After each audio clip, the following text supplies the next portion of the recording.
दोस्तों, जय हिंद, वंदे मातरम। मैं Sunil Kumar Yadav everything is possible with Sunil में सभी देखने वालों का अभिवादन करता हूं। और आज का मेरा विषय है तनाव। What is the stress? Stress क्या है? स्ट्रेस की प्रवृत्ति क्या है? स्ट्रेस के प्रकार कितने हैं? तनाव क्या है? तनाव की प्रकृति क्या है? और तनाव के कितने प्रकार होते हैं? जानकारी अच्छी लगे तो चैनल को लाइक और सब्सक्राइब अवश्य करें। तनाव तनाव को हम स्ट्रेस भी कहते हैं। तनाव मानसिक को हम जब तनाव कब होता है? मानसिक तनाव और शारीरिक तनाव है वह शारीरिक एवं मानसिक असामान्यता के कारण उत्पन्न होता है। तनाव जो मानसिक तनाव है वह शारीरिक एवं मानसिक असामान्यता के कारण उत्पन्न होता है। तनाव की परिस्थिति में व्यक्ति इतना उत्तेजित हो जाता है कि परिस्थिति का सामना ठीक एवं उचित प्रकार से नहीं कर पाता है। तो मानसिक तनाव के कारण जब व्यक्ति में शारीरिक एवं मानसिक असामान्यता हो जाती है तो व्यक्ति के अंदर तनाव हो जाता है और इस तनाव की स्थिति में कोई भी व्यक्ति ठीक से और सही ढंग से निर्णय नहीं कर पाता है। इसको हम स्ट्रेस बोलते हैं या तनाव बोलते हैं। तनाव को परिभाषित करने के लिए गेट्स एवं अन्य के अनुसार उन्होंने जो परिभाषा दी उनके अनुसार तनाव असंतुलन की दशा है। तनाव क्या है? असंतुलन की दशा है जो प्राणी को अपनी उत्तेजित दशा का अंत करने के लिए कोई भी कार्य करने को प्रेरित करती है। तनाव जो गेट्स महोदय ने बताया, तनाव असंतुलन की दशा है जो किसी भी व्यक्ति को अपनी उत्तेजित दशा, जो व्यक्ति में उत्तेजना हो रही, जो उत्तेजित दशा है उसका अंत करने के लिए कोई भी कार्य करने को प्रेरित करती है। यह तनाव कहलाता है। ये गेट्स के अनुसार उन्होंने कहा, उसका उदाहरण दिया उन्होंने कि थॉर्नडाइक ने एक बिल्ली को भूखा रखा, जैसा कि आपने पढ़ा है पूर्व में। तो उसने क्रिया की और क्रिया जो थी वो क्रिया उत्तेजना, क्रिया करने के बाद क्रिया जो थी उसकी उत्तेजना बढ़ी और वह अतिशीघ्र लक्ष्य को प्राप्त करने का प्रयास करने लगी। अतः तनाव जो है इस उदाहरण से हमें मिलता है, तनाव जो है आवश्यकता होती है, इच्छा होती है, लक्ष्य है, अपमान है और शारीरिक दोष के कारण तनाव जो उत्पन्न होते हैं। थॉर्नडाइक महोदय ने बिल्ली पर प्रयोग किया था, तो बिल्ली जो थी उसमें भूख लगी, तो जब भूख लगी तो उसमें तनाव हुआ। भूख जो थी उसकी आवश्यकता थी, भूख जो थी उसकी इच्छा थी। और कभी कभी क्या होता है कि कोई व्यक्ति जब अपमानित हो जाता है या किसी को अपमान किया जाता है तो उसमें भी स्ट्रेस आ जाता है। शारीरिक दोष जो हैं व्यक्ति में वो भी स्ट्रेस के प्रमुख कारणों में से एक है।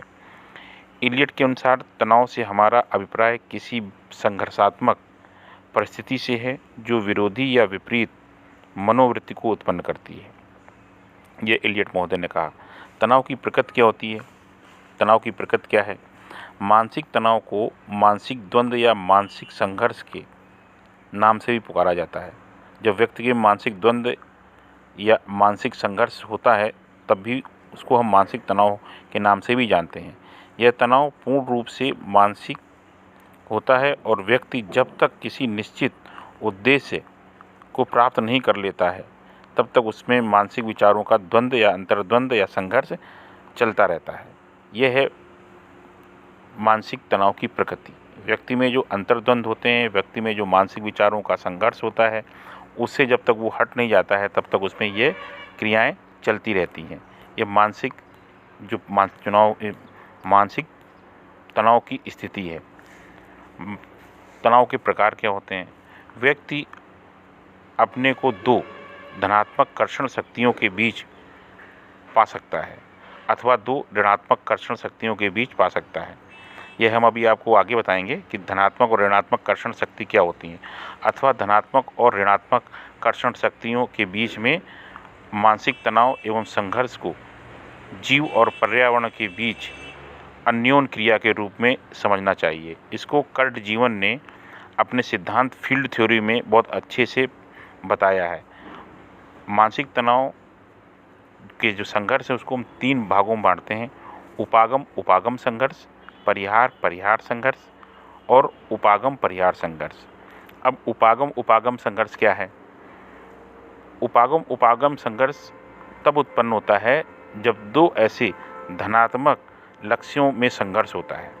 जब दोनों तरफ ही धनात्मक लक्ष्य होते हैं तब उपागम उपागम संघर्ष होता है। जैसे कि कोई घास के गट्ठर रखे हुए हैं, एक गट्ठर इस तरफ रखा है, एक गट्ठर घास का इस तरफ रखा है और बीच में गधा है। गधा घास, उसको गधे को घास बहुत प्रिय है, तो वो सोचता है मैं किस गट्ठर से खाना खाऊं। इसी विचार में वह अंतर्द्वंद उसके मन में चलता है कि मैं किधर जाऊं, और वह निश्चय नहीं कर पा रहा मैं किस तरफ खाऊं। जैसे आप ये समझ लीजिए कि आपको कोई चीज़ बहुत पसंद है, गुलाब जामुन इधर भी रखा है इधर भी रखा है, तो आप ये सोचते हैं कि मैं ये वाला पहले उठाऊं या ये वाला पहले उठाऊं। दोनों ही पसंद हैं आपको, तो उठाना आपको एक ही है, चाहे इधर वाला उठाइए चाहे इधर वाला उठाइए। तो ये धनात्मक है, धनात्मक उपागम संघर्ष, इसको धनात्मक उपागम संघर्ष कहते हैं। तो ये स्थिति वह होती है जब दोनों तरफ ही एक तरह से दोनों हाथ में लड्डू हों, किसको लें और किसको ना लें।